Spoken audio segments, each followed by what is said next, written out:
عبد الواحد صاحب جو سلاؤ سے تشریف لائے ہیں ان سے التماس کروں گا کہ وہ یہاں تشریف لائیں اور اپنا سوال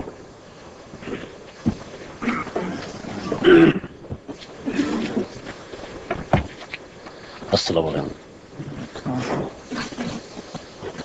حضور، میرا ایک سوال ہے. ذرا قریب آ جائیے مائکرو فون کے.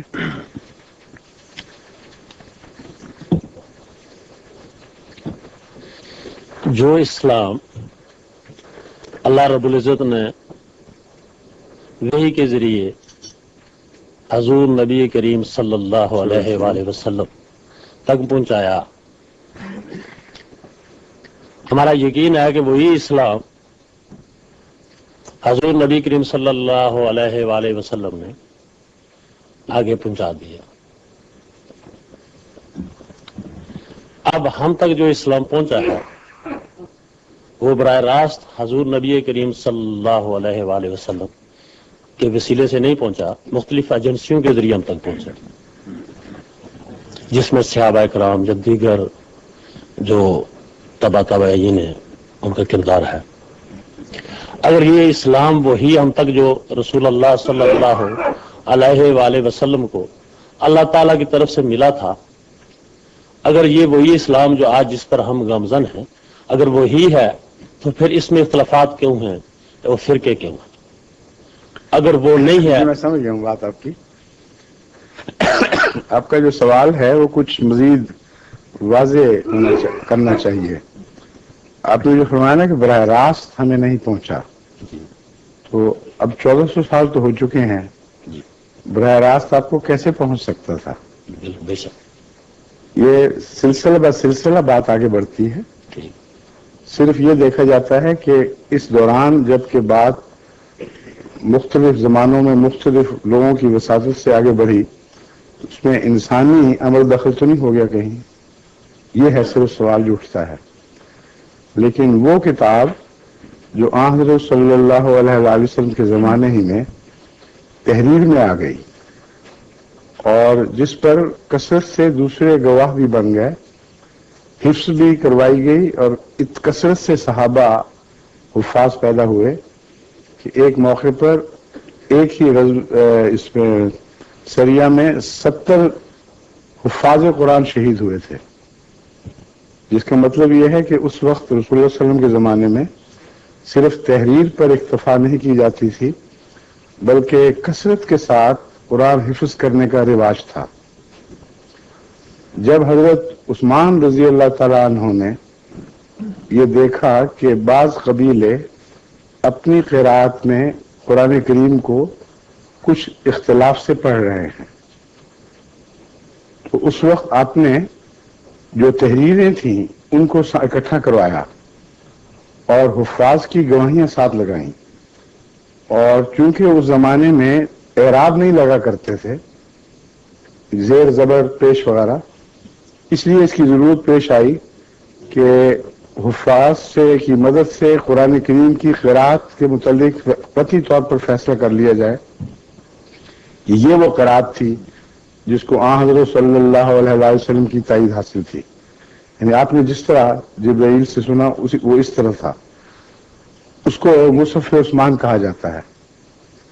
بس جو مصحف عثمان ہے وہ بین ہی وہی ہے جو حضرت صلی اللہ علیہ وآلہ وسلم نے بیان فرمایا کہ اس طرح جبرائیل نے مجھے اللہ کا پیغام پہنچایا.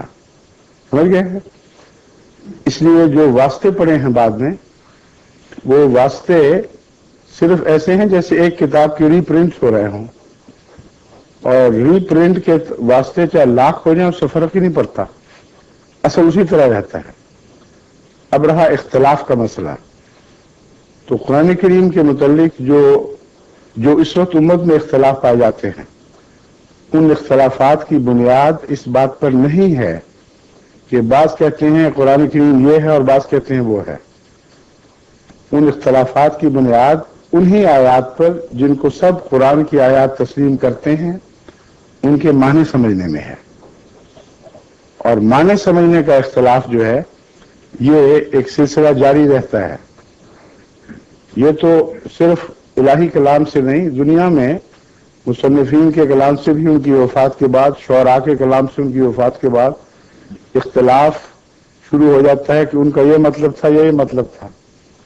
تو جہاں تک معنوی اختلاف کا تعلق ہے، اس کی وجہ یہ ہے کہ انسان ایک پہلو سے غور کرتا ہے تو اسے ایک معنی سمجھ آتے ہیں، ایک اور انسان کسی اور پہلو سے غور کرتا ہے تو اسے کچھ اور معنی سمجھ آتے ہیں۔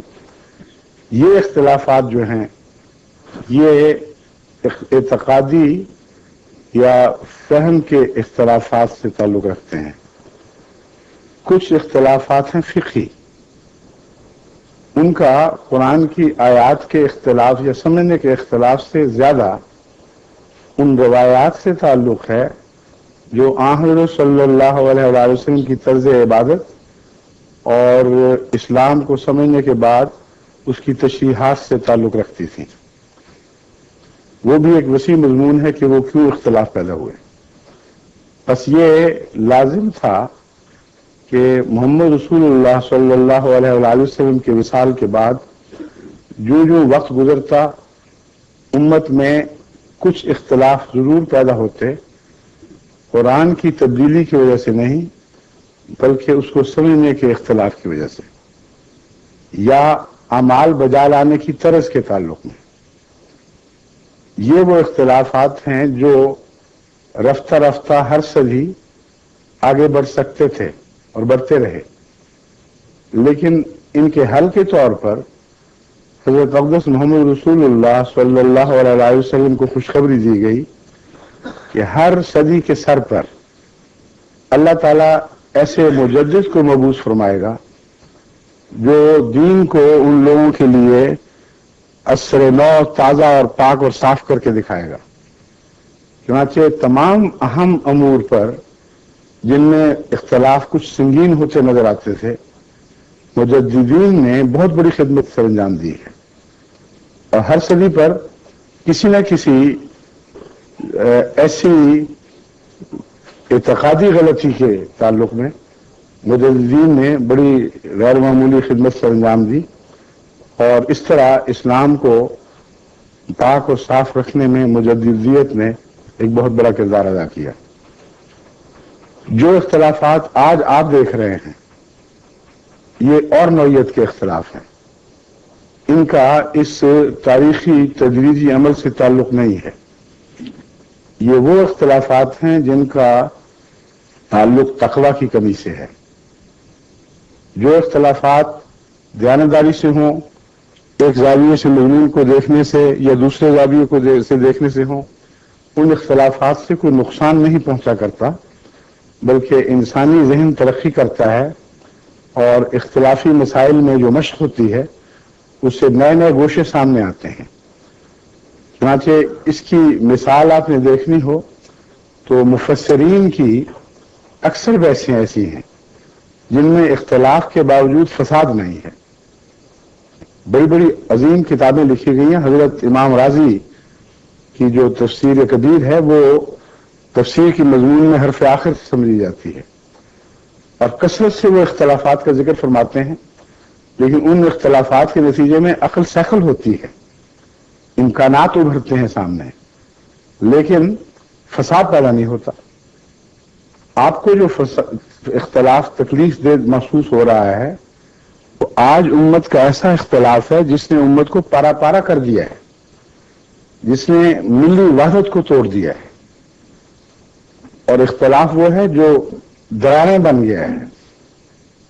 بعض دفعہ عمارتیں جب پرانی ہوں تو سطحی لکیریں پڑتی ہیں، چونے اور پلستر کے اوپر کچھ لکیریں ظاہر ہوتی ہیں، اس سے نقصان نہیں ہوا کرتا عمارت کو، پینٹ کر دو دوبارہ تو صاف ہو جاتی ہیں، لیکن اگر وہ گہری ہوں، بنیادی ہو جائیں تو پھر وہ دراریں جو اوپر سے چلتی ہیں نیچے تک اتر جاتی ہیں، اور اس صورت میں پھر یا تو غیر معمولی اصلاحی کام کی ضرورت پیش آتی ہے یا پھر عمارت کو عدم قرار دے کر متروک کر دیا جاتا ہے۔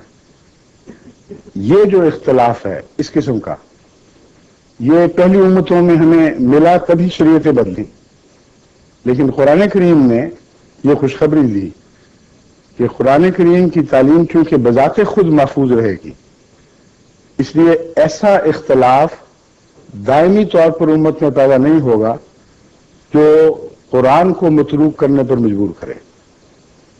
یہ کتاب حفاظت یافتہ ہے اور حفاظت کر سکتی ہے۔ اس خوشخبری کے نتیجے ہی میں مہدویت اور مسیحیت کا تصور سامنے آتا ہے۔